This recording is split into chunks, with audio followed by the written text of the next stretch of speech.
Start. Happy Monday, everybody. So here's vlog number 2. So basically, I'm just going to talk about the crazy things that happened this week, especially my classes, and then just a little insight on life, I guess. So this week, I woke up at 3 a.m. to my roommate bent over in pain, and so without any help from any of the RAs, I walked my roommate with a couple other floor mates to the hospital, to the ER, and stayed with her for 6 hours overnight until it was like 8 a.m. Turns out she has 3 kidney stones, and one was blocking the way out, I guess, and causing a buildup, causing a lot of pain. And then the night after that, she had more pain because she couldn't get her painkillers filled, and so that was exciting 2 days of the hospital. May I mention I have a phobia of hospitals, so that was even more thrilling. But she's okay now, which is good. This week I saw a show, a one-man show actually, called The Absolute Brightness of Leonard Pelkey, and it was absolutely amazing. It was this one middle-aged man telling a story, and he played like several characters, and the majority of them were actually female. And the transitions were very, very smooth, and I was very impressed with all the different characterization because I could tell who he was and what character he was playing, and if he was a woman or what age he was and all that jazz. Pun intended. And it's really interesting because right now in class we're learning about characterization and becoming the character and playing that through with our bodies and our voice and how we hold ourselves and all that stuff. So that was very interesting. And for my acting class, with our squirrel monologue, we got our critiques, and I went first to do mine, so that was scary. And actually, our instructor asked us questions in character about our character, so I answered questions as I named her Maggie the Squirrel Lady. She's from Georgia, apparently, and has twin sisters, and lives alone and doesn't hear from her son because she's a sad lady that knits and talks to squirrels. But apparently now, with our critiques, my critique was to not be so good at knitting and to show humanity by fixing my knitting mistakes. And I was like, okay, that's easy. I can do that. You know, I don't want to, but I can. We have to go back to where we observe the character and perform the monologue in public and have somebody record us doing it. So I should have that by Thursday or Friday this week, and I'll post that.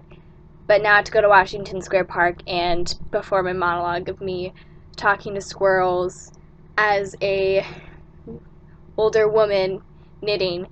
So that'll be interesting. Yeah. So along with that, just a lot more inspiration has come to me, especially within my acting class, hearing my instructor talk about acting, because it turns out, well, I mean, it's always been this way, but I realized that acting is a lot more than just the words that are on paper and written by somebody. It's a whole story that is being told through a person. And you have to be able, as an actress or an actor, to feel that character and feel their story and know their story and be them. You're not yourself anymore. It's every single time you step on the stage, it should be the first time you're saying these words and the first time you're telling the story, and it's all new and fresh. It's not something that's rehearsed. It's just new every single time, and it's felt. It's not just said, it's felt with every single part of our being, and that should be portrayed on stage. And that gave me a lot more inspiration to find that freshness every single time I perform a monologue or read a script, that you're telling somebody's story. It's, even if they're not based off of someone real, but still you want to give that story justice, that character justice, or to show their sadness or triumph or whatever they're trying to sell, is to find that. So that was very enlightening and something that I will hold dear for as long as I am a performer. And also in life, when I notice people, to notice that there's a lot more to everyone than what's on the face value. It's all inside too, and everyone has their own story, and to appreciate that story no matter what it is. Also, today I needed to get away from the campus, so I walked across the peninsula area. I don't know what I am on. I'm Manhattan, I don't know, past the World Trade Center to the other side where you can see Jersey and Lady Liberty and everything across the water. And I watched the sunset, but when I was walking, I watched all these different sorts of people, all the cultures interact and intermingle. When you're crossing the street, you see all these middle-aged businessmen walking super, super fast because you know they're late for something, and they're always very serious in their suits and tie, and they have a suitcase and everything. And then you see the tourists that are stopped and pointing in awe of every little thing that's going on in the city. And then you see the like ladies from Jersey all dolled up and their hair's all big and all the thick makeup, and they're all, oh my god, I can't believe it. And you're like, okay. And then you see the families that are just taking pictures, and also just the regular college students and everyday people just trying to get past the tourists and just take their time. And it's beautiful because you see so many different cultures and races and ages of people and gender and all these different, like, rainbow hair or the suits and all these different things just clashing with each other but also coinciding so perfectly. It's beautiful.